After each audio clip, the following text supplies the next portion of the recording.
Bom dia. Estamos com idade ao nosso primeiro curso de atualização em nanobiologia.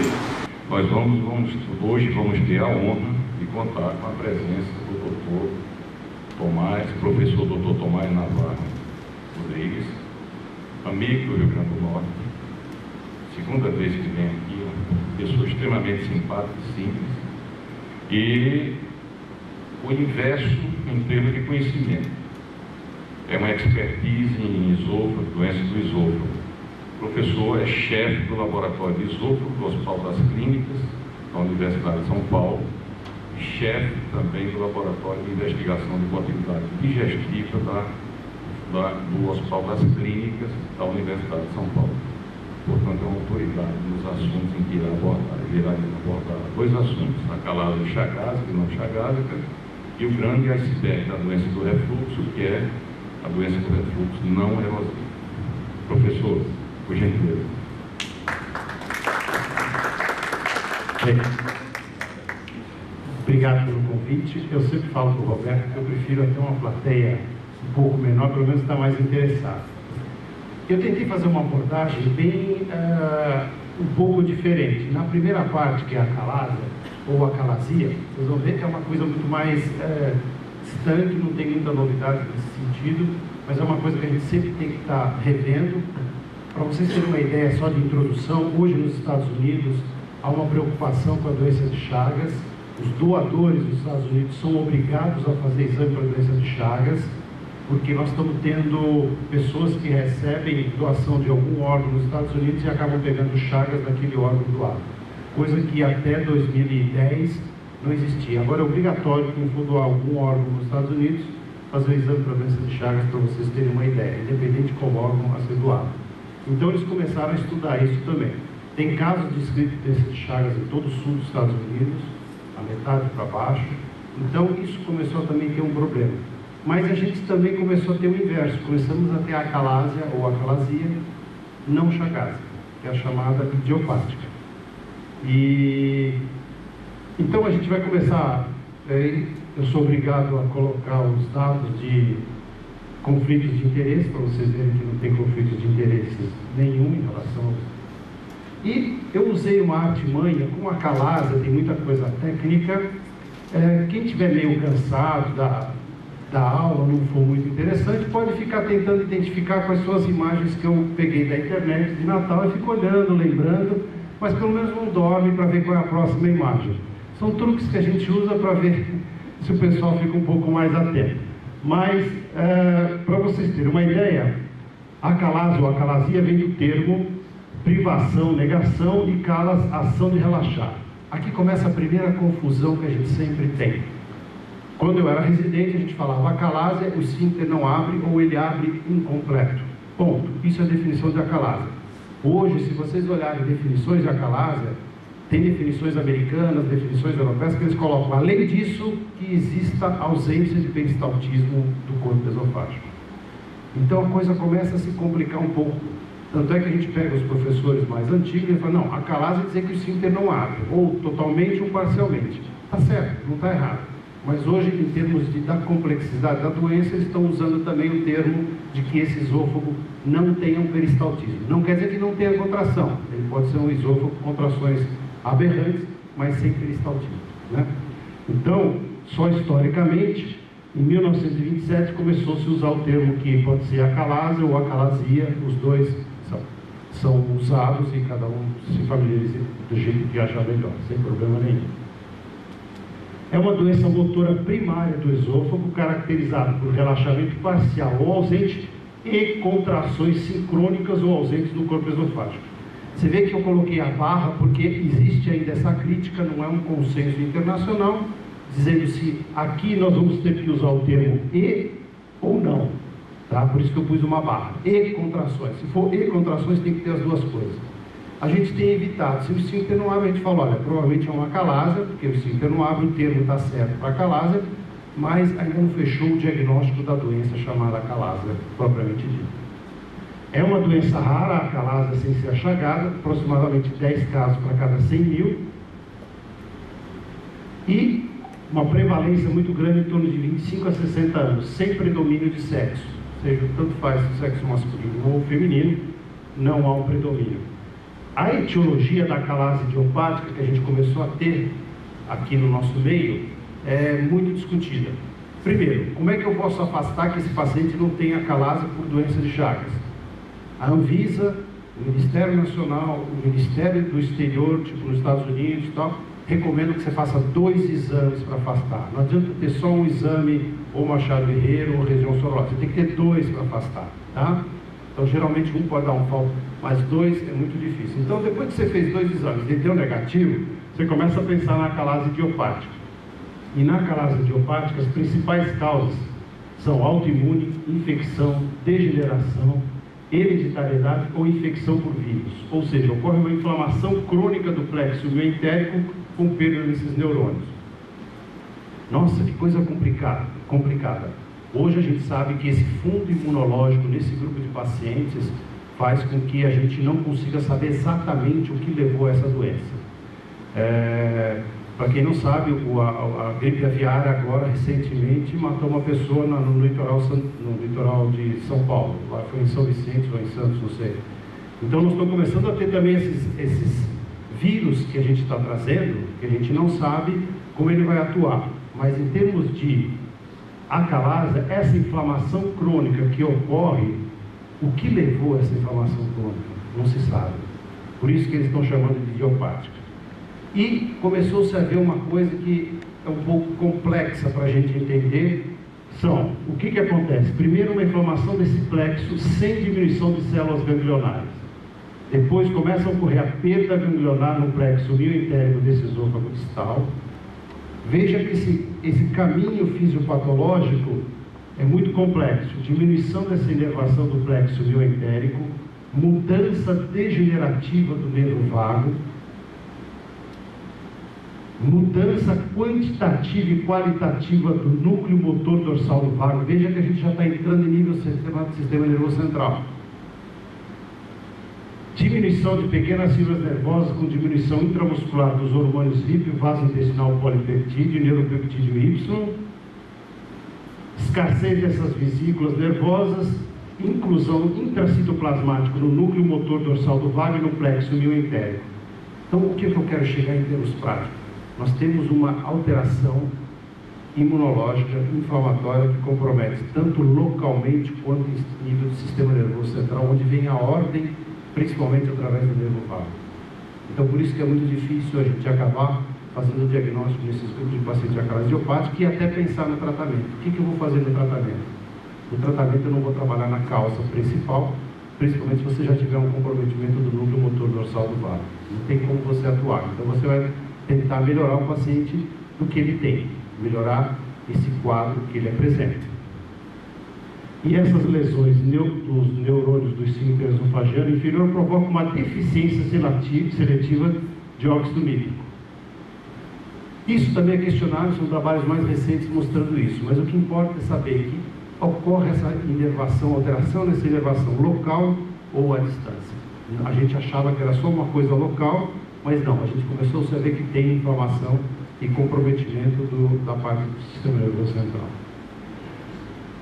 E com esta perda que ocorre principalmente no neurotransmissor inibidor funcional, o esfíncter fica hipertenso e perde sua capacidade de relaxamento. E esse processo neuroquímico que causa a aperistalse do corpo, esse ainda é mais complexo, a gente não sabe exatamente por que ele ocorre. Então começou-se a estudar e começou-se a ver o mecanismo da acalásia comprometendo todo o sistema nervoso, compromete o esfíncter, mas será que isso se explicaria também, essa aperistalse do corpo esofágico? Isso começou a se estudar e é o que está se estudando hoje e a gente não sabe exatamente como isso vai evoluir. Vocês vejam que de vez em quando eu ponho uma imagem e sempre diferente. Algumas eu sei que são antigas de Natal, mas pelo menos alguns recordam o que é. Então, hoje, esse slide desculpe em inglês, mas olha a complexidade que os americanos trabalham em termos dessa acalada. Degeneração do núcleo motor dorsal do vago, degeneração das fibras vagais e perda das células ganglionares nessa região, provocando uma hipertensão, porque você bloqueia o efeito inibitório, uma hipertensão desse esfíncter, uma abertura incompleta e uma aperistalse de corpo esofágico. Então a calásia ficou uma coisa muito complexa e você não tem como atuar no mecanismo fisiopatológico inicial, o que causou todo esse problema nesse grupo de pacientes.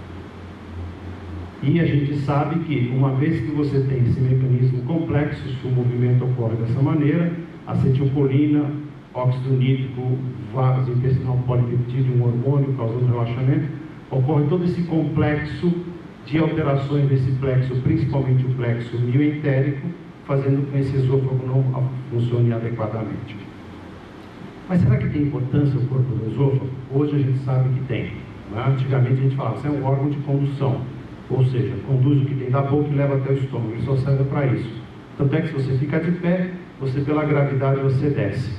Não é bem isso, tá? A gente tem visto que o corpo esofágico tem uma importância muito grande, ele produz secreções, ele tem uma função peristáltica extremamente importante e ele contém em termos de pressão também. Então o corpo esofágico se localiza no tórax, que tem uma pressão negativa, nós temos o abdômen, que tem uma pressão positiva, enfim. Ele tem uma importância que se faz necessária para esse esvaziamento adequado de levar esse alimento da boca até a região do estômago. O quadro clínico desse grupo de pacientes é muito fácil da gente interpretar, disfagia na grande maioria deles, regurgitação também, mas podemos ter um quadro de pirose e dor torácica. Aqui o que chama atenção é a pirose, porque a pirose, nesse caso, normalmente é de estase, né? Então, são materiais que acabam lesando essa mucosa do esôfago e o paciente tem assim, não por refluxo, mas de estase de alimento. Os exames radiológicos são bem acessíveis e aqui eu gosto de mostrar alguma outra coisa. Será que ainda tem papel o raio-x contrastado do esôfago nesses pacientes? Tem. Se o paciente apresenta disfagia, o raio-x contrastado me dá muitos dados que a gente nem imagina. A endoscopia, eu brinco até com meus pacientes, muitas vezes eu falo, olha, a endoscopia é como se fosse uma fotografia de alguém. Eu coloco a fotografia e falo assim, essa pessoa manca, você vai olhar, vê que tem pernas e tudo, fala, não sei. Então a endoscopia é como se fosse isso, você vê a mucosa, não sabe como ele está funcionando. A manometria vai me dizer como ele está funcionando, se ele está andando ou não. E o raio-x contrastado me diz também o que tem em volta ou não. Então é totalmente diferente. Quando você faz a endoscopia, você joga ar, o paciente está, queira ou não queira, está um pouco anestesiado, então os mecanismos de resposta estão diminuídos. Quando você faz a manometria, queira ou não queira, você está com uma sonda, você está vendo a motilidade. E quando você faz um raio-x contrastado, ele está tomando um líquido quase que fisiológico. Então ele vê tudo que está em volta do esôfago externo e você vê esse esvaziamento. Então na disfagia, o raio-x contrastado tem um papel muito, muito importante. Tá? A maioria dos cirurgiões de São Paulo, os bons cirurgiões, gostam de fazer uma cirurgia se você tiver o raio-x contrastado também pré-operatório. Não adianta só ter manometria, impedância, endoscopia. Ele gosta de ver o raio-x porque ele vê o aspecto anatômico, como ele está entrando ali no estômago, qual é a angulação que os outros exames não dão. Isso ajuda ele no manejo do paciente. Então, eu acho que o raio-x ainda tem um papel importante. Eu não disse em nenhum momento para descartar a endoscopia nem a manometria, mas eles são complementares. A manometria é o melhor exame para o diagnóstico de acalásia e a endoscopia é extremamente importante para afastar neoplasias, que a gente sempre tem que ficar ciente, principalmente se o paciente apresenta um quadro de disfagia na grande maioria desse grupo de pacientes. Vejam que, o que a gente pode encontrar nesses pacientes? Podemos encontrar um relaxamento incompleto, para quem não está habituado com manometria. Normalmente, quando você faz o mecanismo de deglutição, a onda que você tem no esfíncter inferior do esôfago, ela deve cair em níveis basais. O que é esse nível basal que a gente considera como zero? É a pressão do estômago. Ou seja, a pressão que eu botei aqui no estômago se iguala à pressão que eu tenho nessa região, indicando que ele teve uma abertura completa. Então, quando você tem uma abertura completa, isso deve chegar até a zero e volta. Nesse caso, é uma abertura incompleta ou não abre. Vejam que o momento que você dá uma deglutição, praticamente o esfíncter não se mexe. Tá? E esse esfíncter tem uma pressão muito alta. Veja aqui que está um exemplo de um esfíncter hipertenso, mostrando que ele está em torno de 60 milímetros de mercúrio. O ideal é que ele fique sempre acima de 10 milímetros, mas podendo chegar até 45, 40, em torno de 45 é o que a grande maioria dos trabalhos trabalha como sendo pressão normal do esfíncter. Esse paciente tem 60. Então, se você tem um esfíncter hipertenso e mesmo assim ele abre pouco, ou ele não abre, isso já começa a se pensar em termos de acalado. Fora isso, eu posso ter no corpo esofágico esse slide identificando esta região do esôfago, esta região e esta. No momento que eu dou uma deglutição, não acontece nada com o esôfago. Ou seja, existe uma peristalse nessa região. Ou ele pode ter um peristaltismo, mas qual é a vantagem de eu ter um peristaltismo se ocorre ao mesmo tempo aqui, aqui e aqui, como nós estamos vendo aqui? Um peristaltismo simultâneo. Se esse peristaltismo é simultâneo, ele também é aperistáltico. Ou seja, o peristaltismo é quando você faz uma contração da parte oral para a parte aboral. Então tem que ter primeiro uma contração próxima da parte oral, depois ele relaxa, e assim sucessivamente. Nesse caso, ele teve peristaltismo, mas ele é simultâneo. Então não está tendo peristaltismo. Eu posso dizer que ele tem ondas de contrações não peristálticas. Isso é um cuidado que a gente tem que ter.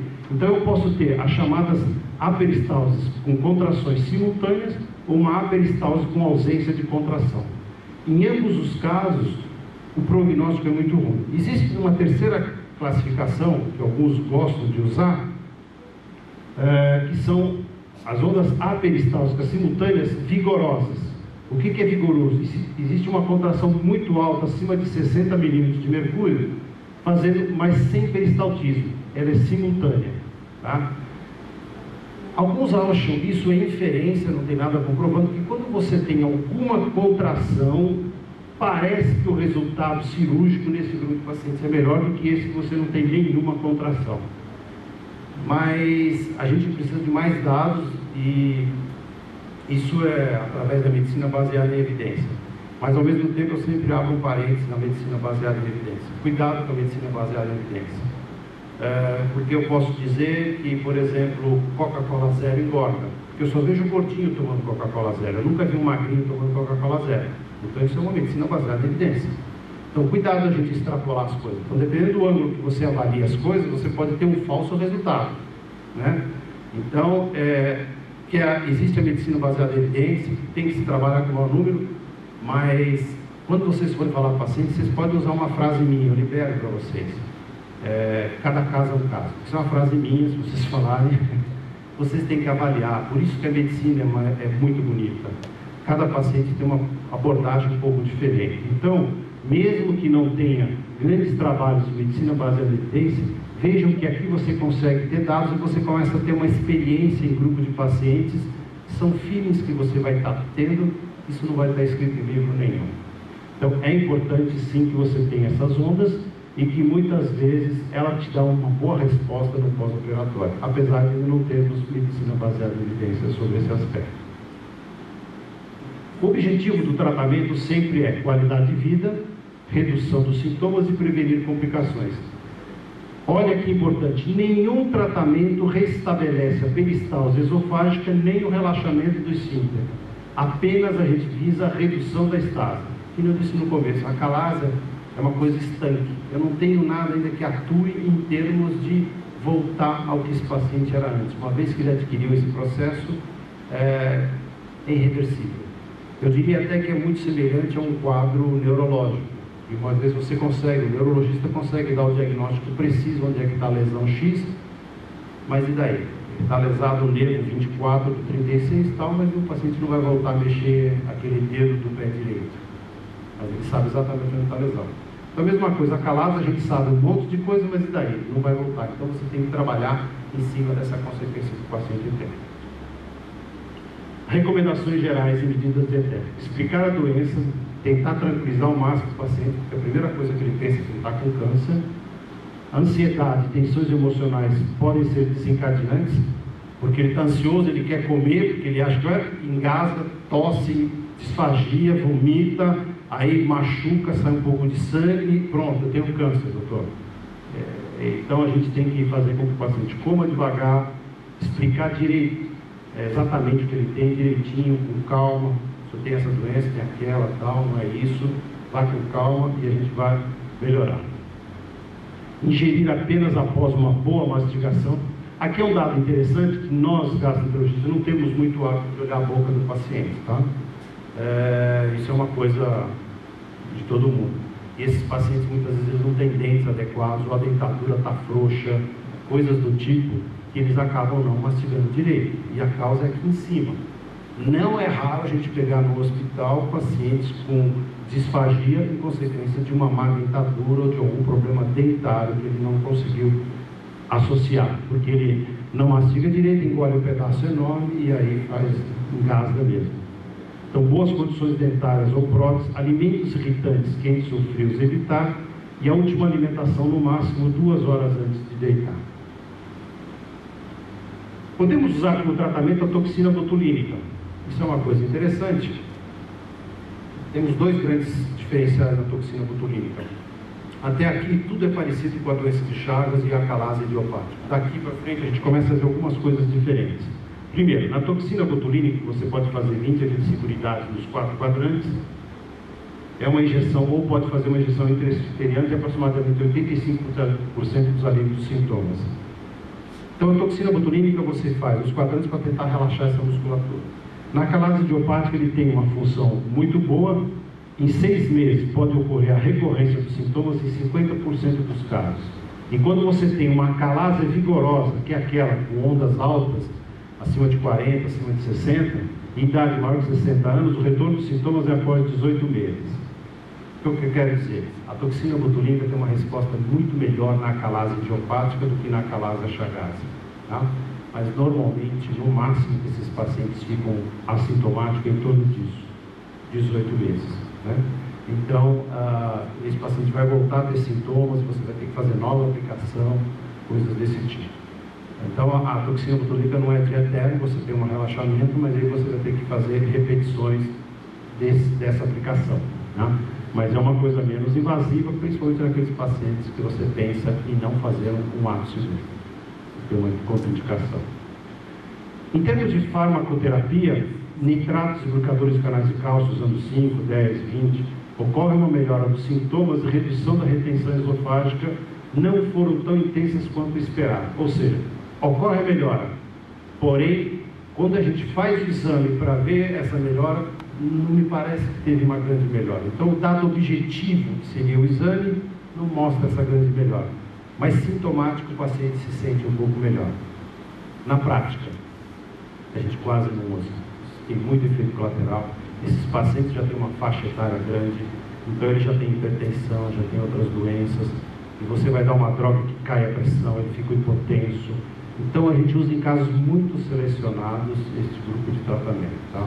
Porque às vezes o paciente tem muita cefaleia, não tolera ficar tomando isso várias vezes. O ideal é que você tome essa medicação antes de comer, para que relaxe o esfíncter e faça a ingestão adequada. Então muitas vezes você faz isso no paciente pensando já numa cirurgia. Põe um sublingual, por exemplo, antes dele comer, aí ele come, consegue descer isso, você vai aumentando a nutrição, vai aumentando o suporte calórico para esse paciente, para ele poder aguentar bem uma cirurgia. Por exemplo, se ele está desnutrido, coisa do tipo.